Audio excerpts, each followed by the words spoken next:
The year is 1803, and the fate of the North American continent is about to be decided not in Washington or New York, but in a bathtub in Paris. Napoleon Bonaparte, the first consul of France, is soaking in hot water to relieve the pain of his skin condition. His brothers, Joseph and Lucien, are in the room with him. They are arguing. The argument is so heated that the splash of water hits the brothers' expensive coats. They are screaming about a piece of land that is so vast it stretches from the Mississippi River to the Rocky Mountains and from the Gulf of Mexico to the Canadian border. It is a territory larger than France, Spain, Portugal, Italy, and Germany combined. It is the Louisiana Territory, and Napoleon has just decided to sell it. To the modern observer, the Louisiana Purchase looks like the greatest real estate deal in the history of the world. Thomas Jefferson, the American president, bought 828,000 square miles of land for $15 million. That works out to roughly 4 cents an acre.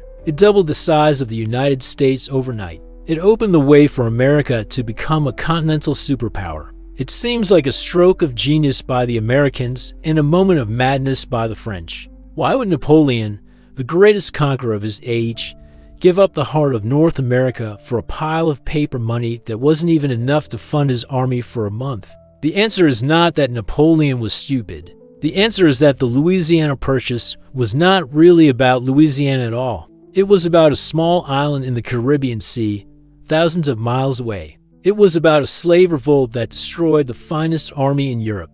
It was about a mosquito that killed more French soldiers than the British artillery. And it was about a looming war that forced a desperate dictator to liquidate a failing asset before his enemies could steal it. This is the story of how the Haitian Revolution and yellow fever saved the United States. This is the story of how bankruptcy in the Caribbean led to a windfall on the Mississippi. To understand why Napoleon sold Louisiana, we have to understand what he wanted it for in the first place. We have to go back to the year 1800. At this time, France had no territory in North America. They had lost Canada to the British 40 years earlier. But Napoleon had a dream. He called it his Western design.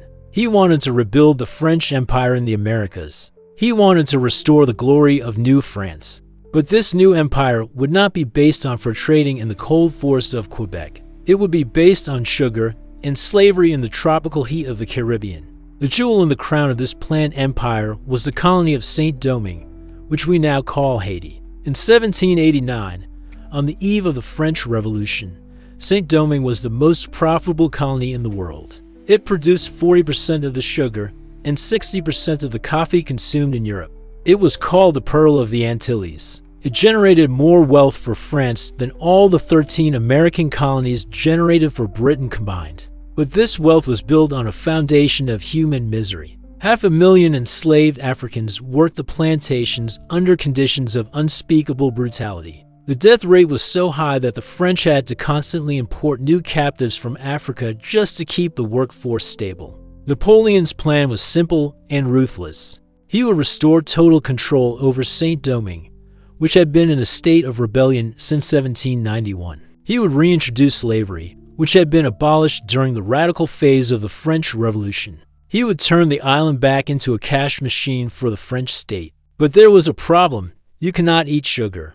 The enslaved population of Saint-Domingue needed food, and the island was entirely devoted to cash crops. They also needed lumber to build sugar mills and barrels. This is where Louisiana came in Napoleon's grand strategy. The Louisiana Territory was not intended to be a major settlement for French people. It was intended to be the breadbasket for the sugar islands. The farmers in the Mississippi Valley would grow corn, wheat, and salted pork. They would chop down the cypress trees for lumber.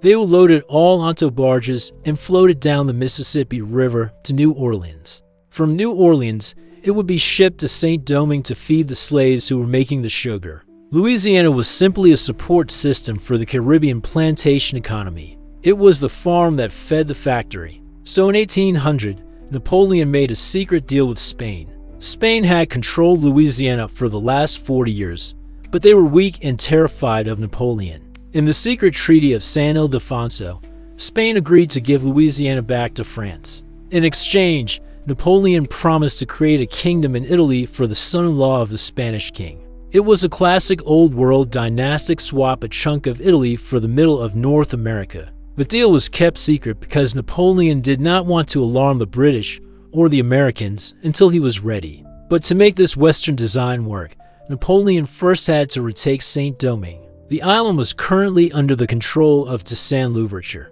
Toussaint was a former slave who had risen to become a brilliant general and the de facto ruler of the colony. He was technically loyal to France, but he governed the island as an independent state. He had written his own constitution. He had negotiated trade deals with the Americans. He was a black Napoleon, and the real Napoleon could not tolerate his rival. In 1801, Napoleon assembled a massive invasion force. He sent his brother-in-law, General Charles Leclerc, with 20,000 of the finest troops in France. These were battle-hardened veterans who had conquered Italy and Egypt. Their orders were secret and brutal. They were to deceive Toussaint with promises of peace, then arrest him and deport him. Then they were to disarm the black population. Finally, once the population was defenseless, they were to issue a decree restoring slavery. It was a plan of methodical treachery. The expedition arrived in Haiti in February 1802. At first, it seemed to go well. The French army had superior firepower. They captured the coastal cities. Toussaint Louverture realized he could not defeat the French in a pitched battle, so he retreated into the mountains. He fought a guerrilla war, burning the plantations and poisoning the wells. He told his officers that they must wait for their greatest ally to arrive. That ally was the rainy season. Toussaint knew that when the rains came, the mosquitoes would breed, and yellow fever would strike. He famously said, "The insects will be our soldiers." General Leclerc was arrogant. He wrote letters to Napoleon boasting that he would have the island pacified in weeks. He tricked Toussaint into a meeting, arrested him, and shipped him off to a cold prison cell in the Jura Mountains of France, where the great liberator would eventually die of pneumonia and neglect. With Toussaint gone, Leclerc thought the war was over. He began to disarm the population. But then the rumors started to spread. News arrived from the nearby island of Guadeloupe that the French had restored slavery there. The black population of Saint-Domingue realized that the same fate awaited them.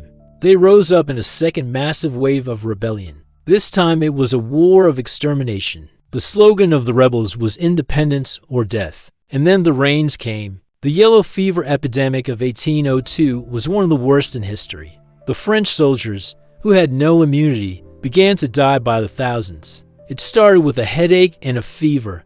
Then the skin turned yellow, and the eyes became bloodshot. Then came the black vomit. Within days, strong, healthy men were dead. The hospitals were overflowing. The dead were piled in the streets because there were not enough people to bury them. General Leclerc watched his magnificent army melt away. He wrote desperate letters to Napoleon asking for reinforcements. "I have no army left. I have only a hospital." By the end of 1802, General Leclerc himself was dead from the fever. Of the 20,000 men Napoleon had sent, only a few thousand were left standing, and they were terrified. Napoleon sent another 20,000 troops, but they died just as fast. The French historian Adolphe Thiers later estimated that 50,000 French soldiers, sailors, and administrators died in the failed attempt to retake Saint-Domingue. It was a catastrophe. The Western design was drowning in blood and vomit. Napoleon was a cold pragmatist. He sat in his office in the Tuileries Palace and looked at the reports. He realized that the game was up. Without Saint-Domingue, Louisiana was useless. If there was no sugar colony to feed, there was no need for a breadbasket.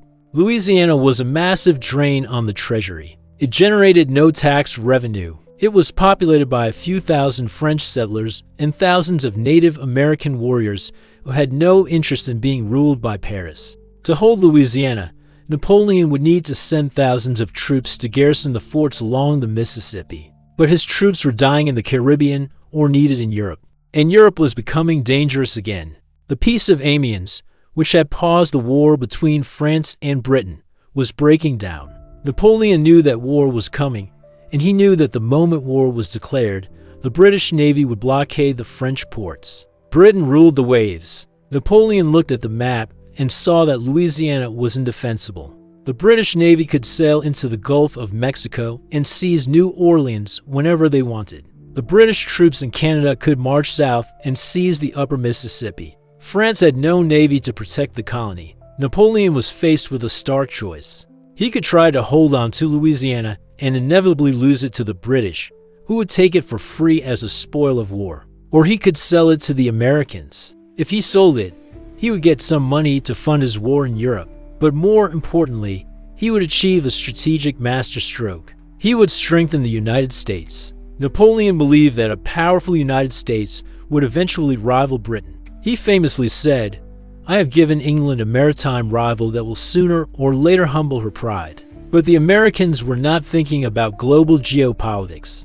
They were thinking about shipping crates. For the Americans, the issue of Louisiana was not about land. It was about water. The United States in 1803 ended at the Mississippi River. The entire economy of the Western Territories states like Ohio, Kentucky, and Tennessee depended on the river. Farmers floated their whiskey and flour down the Mississippi to New Orleans, where it was loaded onto ocean-going ships. Spain had allowed the Americans to use the port of New Orleans tax-free. This was called the right of deposit. But in 1802, just as the French were preparing to take over, the Spanish governor of New Orleans suddenly revoked the right of deposit. The river was closed. The American economy panicked. Western farmers talked about seizing New Orleans by force. President Thomas Jefferson was a pacifist, but he knew he had to act. He famously wrote that there is on the globe one single spot, the possession of which is our natural and habitual enemy. That spot is New Orleans. Jefferson was terrified of having Napoleon as a neighbor. Spain was a weak neighbor, and the Americans knew they could eventually push Spain around. But France was a predator. Jefferson feared that if French troops landed in New Orleans, they would shut down the river forever. He feared that the United States would be forced to ally with the British to fight the French. The idea of allying with King George was repulsive to Jefferson, but the French threat was existential. So Jefferson made a move. He sent his friend James Monroe to Paris. Monroe's mission was simple and modest. He was authorized to offer Napoleon up to $10 million for the city of New Orleans and the immediate surrounding area. That was it. The Americans didn't want the millions of acres of wilderness to the west. They just wanted the port. They just wanted to secure the mouth of the river. Monroe carried instructions that said, if France refuses to sell New Orleans, you were to go to London and negotiate an alliance with the British. It was a high-stakes diplomatic poker game. Monroe set sail for France in March of 1803. He traveled slowly across the Atlantic, unaware of the dramatic events unfolding in Napoleon's bathtub.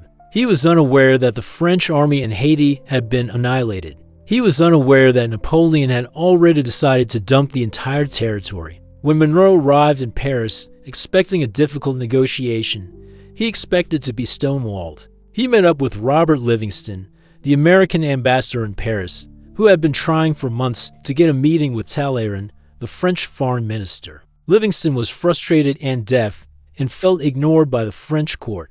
On April 11, 1803, Talleyrand finally summoned Livingston.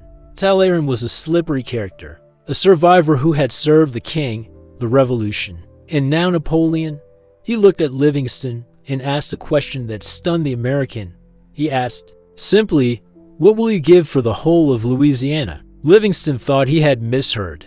He said, "No, we only want New Orleans." Talleyrand smiled and said, "Try to think about the whole thing. Napoleon wants to sell everything." Livingston went home in a state of shock. He waited for Monroe to arrive. The next day, when Monroe walked in, Livingston told him the news. They were supposed to buy a city, and they were being offered a continent. They looked at their instructions from President Jefferson. Their instructions said nothing about buying the territory west of the Mississippi. They had no authority to spend $15 million. They had no way to contact Washington. A letter would take 6 weeks to get there and 6 weeks to get back. By that time, Napoleon might change his mind. By that time, the British might declare war and seize the territory. Monroe and Livingston were alone in a room in Paris, facing the biggest decision in American history. If they said yes, they might be impeached for exceeding their authority. They might bankrupt the United States Treasury. But if they said no, they would lose the chance of a lifetime. They will leave the door open for Britain or France to control the future of North America. They looked at the map. They looked at each other, and they decided to go rogue. They decided to ignore the Constitution and ignore their instructions. They decided to buy the world. As we end the first part of the story, we leave Monroe and Livingston in that room in Paris, their hands shaking as they prepare to negotiate the details. We leave Napoleon fuming at the failure of his Caribbean dream, turning his eyes away from the Americas and back toward the battlefields of Europe. We see the vast territory of Louisiana, waiting in the silence of history, its indigenous inhabitants unaware that their land is being bartered by men who have never set foot on it. In the second part of the story, we will dive into the mechanics of the deal. We will see how the United States, which had almost no money, managed to pay for the purchase. We will meet the British bankers who, ironically, financed Napoleon's war against their own country. And we will see the chaotic and often tragic transfer of power that reshaped the continent forever. James Monroe and Robert Livingston sat across the table from Francois Marbois,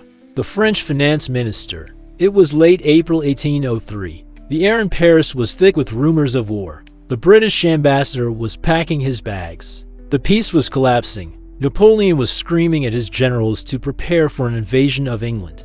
Amidst this chaos, the three men were trying to hammer out the details of the largest land transaction in history. The negotiation was not about the borders of the territory, because nobody actually knew what the borders were. When Livingston asked Talleyrand what the eastern boundary of Louisiana was, Talleyrand famously replied, "I do not know. You must take it as we received it from Spain." When Livingston asked about the western boundary, Talleyrand shrugged and said, "I suppose you will make the most of it." It was a purchase of a vague abstraction. The Americans were buying a claim, not a survey. They were buying the right to displace the Native American nations that actually lived there. The negotiation was entirely about money. Napoleon wanted cash, and he wanted it immediately. He needed 50 million francs to build a fleet of flat-bottomed boats to invade England. The final price they agreed upon was $15 million. This was a staggering sum for the young American Republic. The entire federal budget of the United States in 1803 was only about $8 million. Jefferson was effectively spending 2 years of the nation's income on a single purchase. It would be like a modern president spending $10 trillion on a land deal today. But here was the twist. The United States did not have $15 million. They didn't have the gold in the vault.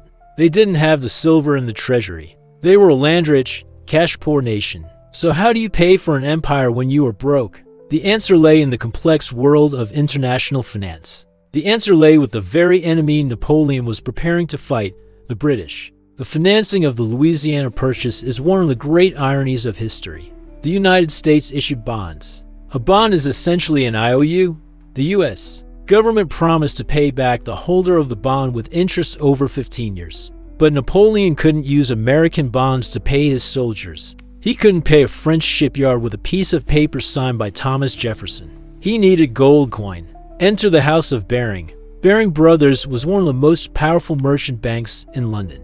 They were British to the core. Their chairman, Sir Francis Baring, was a pillar of the British establishment. Yet Baring Brothers, along with a Dutch bank called Hope and Company, agreed to finance the deal. They bought the American bonds at a discount, giving Napoleon the hard cash he needed immediately. They then sold the bonds to investors across Europe and in London. Think about what this means. British bankers were raising money from British investors to give to Napoleon Bonaparte so that he could build an army to attack Britain. It seems like treason, but to the bankers of the City of London, it was just business. They reasoned that if they didn't do the deal, a French bank would. They reasoned that the United States was a good credit risk. And they reasoned that Napoleon would probably waste the money anyway. It is said that when the British Prime Minister Henry Addington heard about the deal, he did not stop it. He simply shrugged. The capital flows where the profit is. So the gold flowed from London to Paris, and the title deed flowed from Paris to Washington. The treaty was signed on April 30th, 1803. As they signed the document, Robert Livingston stood up and made a prophecy: "We have lived long, but this is the noblest work of our whole lives." From this day, the United States took its place among the powers of the first rank. But back in Washington, President Thomas Jefferson was not feeling noble. He was feeling a constitutional crisis. Jefferson was a strict constructionist. He believed that the federal government could only do exactly what the Constitution said it could do. He had spent his entire political career fighting against Alexander Hamilton, who wanted a strong central government with broad powers. Jefferson had argued that if it wasn't written in the Constitution, the president couldn't do it. Now, Jefferson looked at the Constitution and couldn't find a single sentence that said the president had the power to buy foreign territory. He was terrified that he was becoming the very thing he hated, a tyrant who ignored the law. He wrote letters to his friends admitting that the purchase was an act beyond the Constitution. He drafted a constitutional amendment to legalize the deal, but his advisors told him there was no time. Napoleon might change his mind. The British might intervene.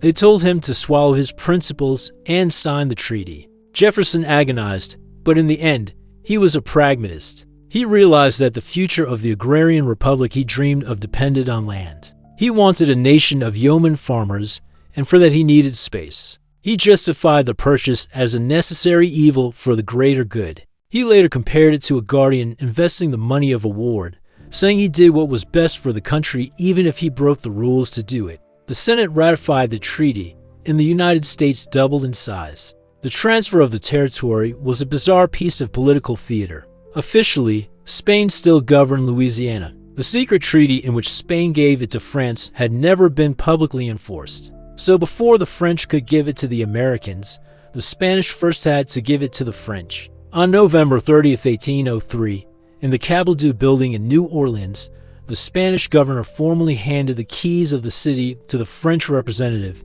Pierre Clement de Lausset.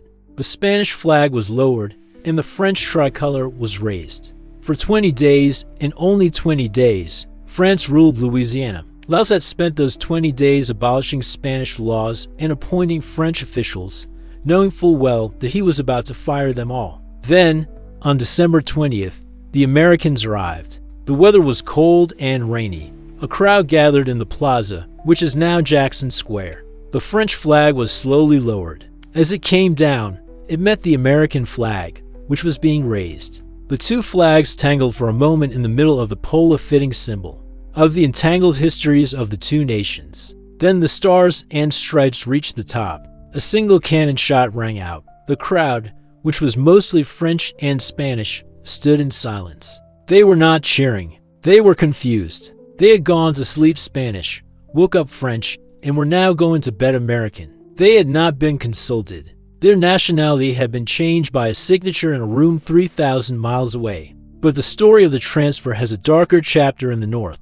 In the city of St. Louis, which was the capital of Upper Louisiana, the transfer happened 3 months later, in March 1804. It was known as the Day of Three Flags. On March 9th, the Spanish flag was lowered, and the French flag was raised. The American captain, Meriwether Lewis, who was about to depart on his famous expedition to the Pacific, was present. The French flag flew for 24 hours. The people of St. Louis, who were mostly French settlers, cheered to see their old flag again. They sang the Marseillaise. They celebrated all night. Then, on the morning of March 10th, the French flag came down, and the American flag went up. The cheering stopped. The settlers looked at the new soldiers in their rough uniforms and realized that their world had ended.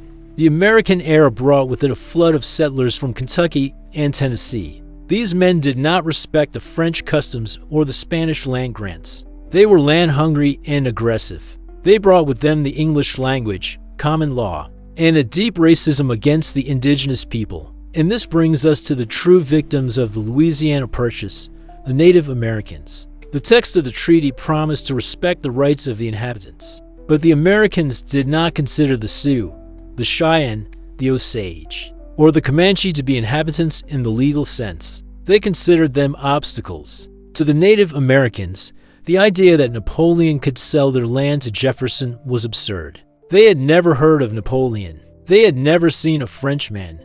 They were the masters of the plains. They had their own empires, their own trade networks, and their own diplomacy. But the Louisiana Purchase changed the legal framework of their dispossession. Before 1803, the United States had to treat with these nations as foreign powers outside its borders. After 1803, the United States considered them subjects living within American territory. It gave Jefferson the legal cover to begin the policy of removal. He looked at the vast emptiness of the new map and saw a place where he could deport the tribes of the East. The Trail of Tears was made possible because there was a destination for the tears. The Purchase also sowed the seeds of the American Civil War. As long as the United States was confined to the East, the balance between slave states and free states could be managed. But with the acquisition of this vast new territory, the question arose every time a new state was formed. Would it be slave or free? Would slavery expand into the West?